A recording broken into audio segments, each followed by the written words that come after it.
Untuk memutuskan mata rantai penyebaran COVID-19, Balai Karantina Pertanian Kelas 1 Kupang tidak hanya memberikan perlindungan kepada keluar masuknya ternak, namun pihaknya juga memberikan perlindungan kepada seluruh staf agar terhindar dari penyebaran virus COVID-19.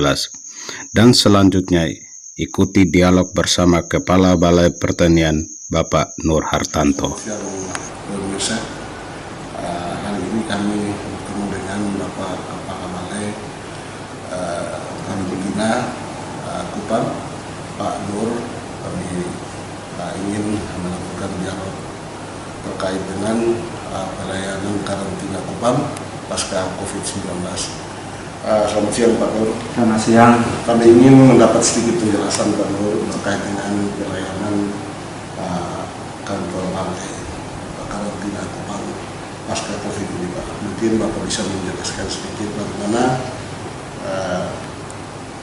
pelayanan dari Bapak bersama teman-teman di sini, karena kami juga tahu bahwa di sini selain Bapak karantina pertanian, ada juga karantina ternak ya. Bagaimana cara melindungi diri Pak pasca COVID-19? Baik, terima kasih Pak. Jadi kami karantina pertanian Kupang memang merupakan salah satu institusi yang memang harus siap untuk melakukan pelayanan di saat COVID ini. Dan tentu saja kita juga harus selain melakukan pelayanan karantina, juga kita harus melindungi pegawai kita supaya terhindar dari COVID ini. Jadi untuk itu kami dari karantina membuat penjadwalan terkait dengan pelayanan kami. Ini sudah menerapkan untuk online. Jadi untuk mengurangi tatap muka langsung antara petugas dan pengguna jasa karantina. Jadi pengguna jasa karantina itu melaporkan secara online. Kemudian petugas ini juga akan melakukan input data, kemudian melakukan pemeriksaan. Kita batasi, kita lengkapi dengan APD, termasuk masker, alat pelindung diri itu kita lengkapi kepada petugas. Kita menyiapkan desinfektan, tempat cuci tangan bagi pengguna jasa yang harus datang ke kantor. Kita siapkan membuat jadwal berdasarkan lalu lintas baik kapal maupun pesawat, sehingga petugas karantina menuju ke lokasi itu ketika memang sudah ada kapalnya atau sudah pesawatnya, sehingga tidak terlalu lama berinteraksi. Itu yang kita menjadwalkan petugas itu dikarenakan kita harus menjamin kelancaran lalu lintas bahan pokok kebutuhan masyarakat, sehingga ketika yang dibutuhkan masyarakat di NTT ini tetap lancar masuknya, sehingga kita harus segera melakukan pemeriksaan, memastikan bahwa komoditas ini layak untuk dikonsumsi.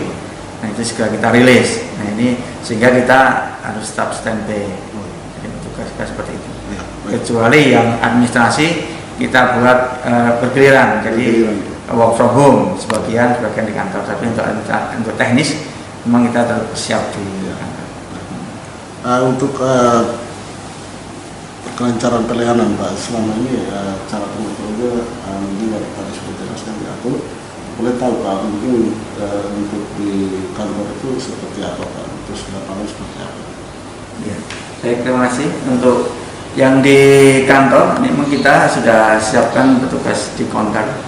Kemudian di counter sudah kita susun tempat porsinya, juga sudah kita buat physical distancing. Itu kan pengguna jasa ketika masuk ke pelayanan, maka dia wajib pakai masker, kemudian harus cuci tangan dulu yang sudah kita siapkan, duduk ke tempat yang sudah kita siapkan harus punya jarak. Dan petugas karantina mereka memakai masker juga. Kemudian kita untuk mengurangi interaksi itu tadi, kita harapkan mereka mendaftarnya. Kita sudah menyiapkan mesin edisi gesek, sehingga dengan mengurangi pembayaran secara tunai itu kita upayakan dengan itu. Memang kalau terpaksa tunai, kita juga sudah menyiapkan tempat kotak khusus untuk naruh uangnya di situ, yang nanti harus kita jumpa dulu sebelum kita hitung. Yang berikut Pak Nur, tadi ini terkait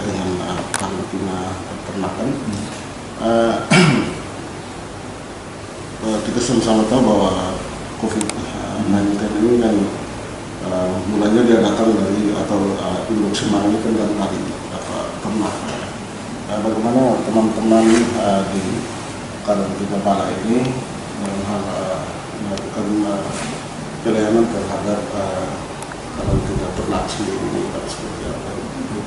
Mungkin sedikit kami sampaikan bahwa COVID-19 itu memang jika dulu itu kan informasinya adalah berasal dari kelelawar, kan gitu ya. Tetapi yang berkembang sekarang ini kan sudah manusia ke manusia. Jadi penularan itu dari manusia ke manusia. Memang ada beberapa informasi ya, seperti di Amerika itu hewan kesayangan ada yang sudah tertular dari manusia. Gitu. Tapi memang secara pemberitaan atau secara informasi sampai saat ini memang belum ada yang menular dari hewan langsung ke manusia. Tetapi memang kami juga untuk menjaga itu, ya tetap petugas, kebetulan kita ada lalu lintas ternak ya, khususnya sapi yang memenuhi kebutuhan hari raya. Korban ini kan cukup banyak yang keluar. Nah kita tetap mensyaratkan kepada petugas ketika melakukan pemeriksaan hewannya, kemudian melakukan mungkin pengambilan sampel dan sebagainya, mereka menggunakan APD lengkap, baik itu masker, kacamata, sarung tangan, PDA-nya lengkap. Itu kewajiban para petugas untuk pengambilan sampel dan pemeriksaan itu kita terapkan di situ sehingga kita harapkan aman untuk petugas. Ada satu lagi, karena kita di sini adalah yang untuk ternak, ada pengiriman ternak itu kan pengguna jasa itu mempunyai yang namanya rider ya, atau yang petugas di kandang. Maka kita serahkan untuk yang petugas di kandang.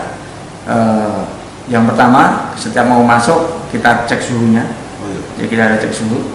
Kemudian kita tanya riwayatnya. Kalau petugas kandang ini baru ditugaskan ke Jakarta mengawal sapi, maka kita tidak boleh masuk ke kandang lagi selama 14 hari. Artinya dia harus masalah rancangan 14 hari dulu baru boleh masuk ke kandang. Jadi kita catat itu siapa yang nama ridernya, kemudian dia tugaskan ke Jakarta untuk mengawal ternak, itu seminggu kan baru sampai di Kupang, maka dia harus di karantina lagi seminggu baru boleh masuk ke kandang untuk merawat lagi sapi di sini. Jadi kita betul-betul membatasi itu, jangan sampai yang baru sampai dari Jakarta kemudian kontak dengan petugas kami. Komunikasi birokrasi ini secara vertikal bahwa yang paling Bapak bersama teman-teman di sini ke kementerian.